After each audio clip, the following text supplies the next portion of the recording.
Di tengah gejolak perang yang merobek tanah-tanah suci, di saat para pemimpin berlomba merebut tahta dan kekuasaan, muncullah seorang tokoh yang tak hanya menggetarkan dunia Islam, tetapi juga mengubah cara dunia memandang peperangan. Bukan dengan kekejaman, bukan dengan ambisi duniawi, tapi dengan kehormatan, belas kasih, dan akhlak yang luhur. Dialah Salahuddin Al-Ayyubi, seorang panglima perang, negarawan, dan simbol keadilan. Seorang pemimpin yang bahkan disanjung oleh mereka yang berperang melawannya. Hari ini, kita menyelami kisah luar biasa dari panglima yang dicintai kawan dan lawan. Nama aslinya adalah Yusuf bin Ayyub, kelak dikenal sebagai Salahuddin, yang artinya kebaikan agama. Ia lahir pada tahun 1137 Masehi di Tikrit, sebuah kota kecil di Irak. Ayahnya, Najm ad-Din Ayyub, adalah seorang komandan militer yang bekerja di bawah kekuasaan Zeynep, penguasa Damaskus saat itu. Keluarganya adalah orang Kurdi, bukan Arab, tapi kesetiaan mereka kepada Islam melebihi batas etnis satu bangsa. Sejak kecil, Salahuddin dididik dalam lingkungan yang Islami, berilmu dan berdisiplin tinggi. Dan ia mempelajari Al-Quran dan tafsir, hadis dan fikih, matematika dan geografi, strategi militer dan kepemimpinan. Namun, uniknya, Salahuddin kecil tidak menunjukkan minat besar dalam dunia militer. Ia lebih menyukai ilmu pengetahuan dan agama. Tak banyak yang menyangka bahwa anak pendiam ini kelak akan mengguncang dunia.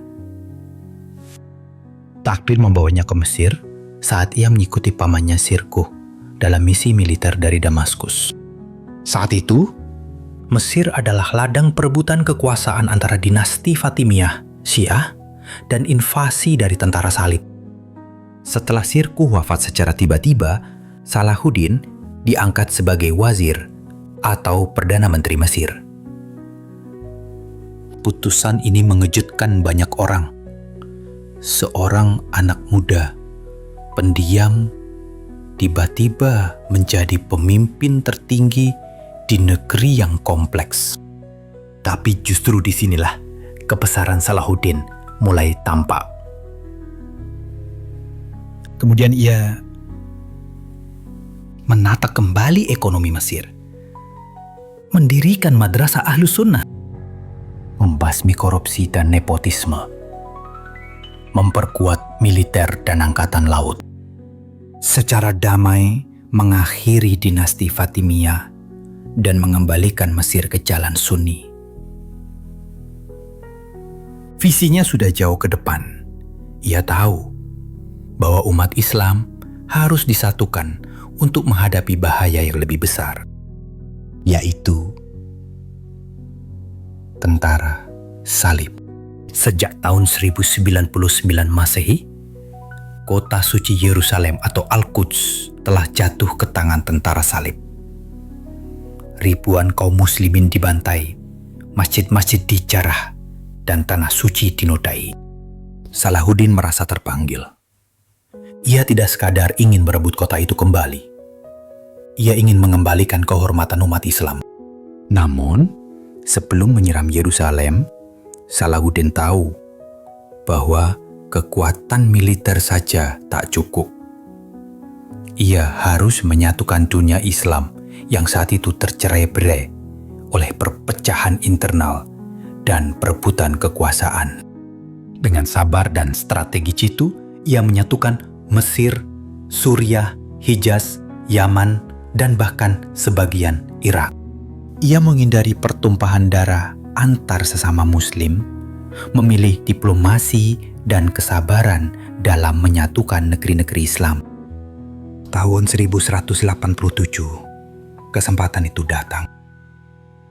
Tentara salib di bawah Raja Gai de Lusignan dan Raynor de Chatillon melanggar perjanjian damai.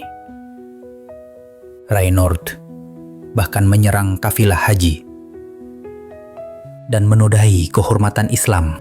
Salahuddin pun bergerak. Dalam pertempuran Hittin, ia menggunakan strategi yang sangat cerdik. Membiarkan pasukan salib kehausan di padang tandus, mengelilingi mereka secara perlahan dan memutus suplai air dan logistik. Hasilnya, kemenangan total. Reinhard dibunuh oleh tangan Salahuddin sendiri karena pengkhianatannya. Tapi Raja Gai dimaafkan. Beberapa bulan setelah Hittin, Salahuddin mengepung Yerusalem. Namun bukan untuk menghancurkannya. Ketika kota itu menyerah, Salahuddin tidak melakukan pembantaian seperti yang dilakukan tentara salib dulu. Sebaliknya, ia memberikan jaminan keselamatan bagi seluruh penduduk, mengizinkan umat Kristen beribadah di tempatnya, membebaskan banyak tahanan tanpa syarat, menghormati gereja dan properti umat lain. Dunia tercengang, Yerusalem kembali ke pangkuan Islam. Bukan dengan darah, tapi dengan rahmat dan keadilan. Perang salib ketiga meletus. Salahuddin harus menghadapi Richard the Lionheart, Raja Inggris yang terkenal tangguh. Namun di balik perang itu, tumbuh rasa saling hormat. Ketika Richard jatuh sakit, Salahuddin mengirimkan buah, es, dan tabibnya sendiri.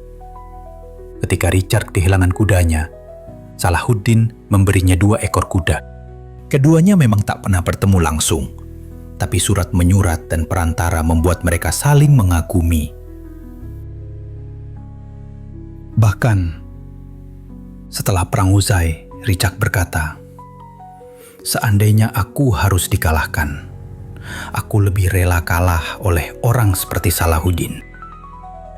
Tahun 1193, Salahuddin wafat di usia 55 tahun. Ia meninggal tanpa meninggalkan harta. Hanya 1 dirham dan beberapa dinar yang ia punya.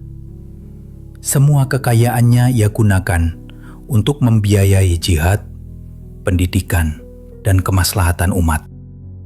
Pemakamannya di Damaskus diiringi tangis ribuan orang dari berbagai agama dan bangsa. Dunia kehilangan seorang tokoh yang langka. Salahuddin bukan hanya milik umat Islam. Ia adalah warisan dunia. Simbol bahwa kekuatan sejati bukan pada senjata, tapi pada akhlak, keadilan, dan pengorbanan.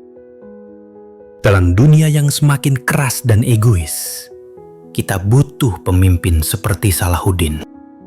Seorang tegas, tapi berbelas kasih. Kuat, tapi rendah hati. Berani, tapi penuh akhlak. Inilah kisah Salahuddin Al-Ayyubi, sang panglima yang dicintai kawan dan lawan.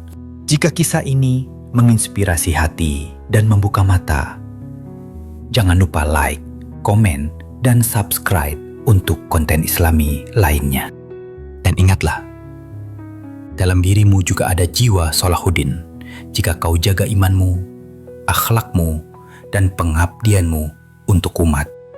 Wassalamualaikum warahmatullahi wabarakatuh.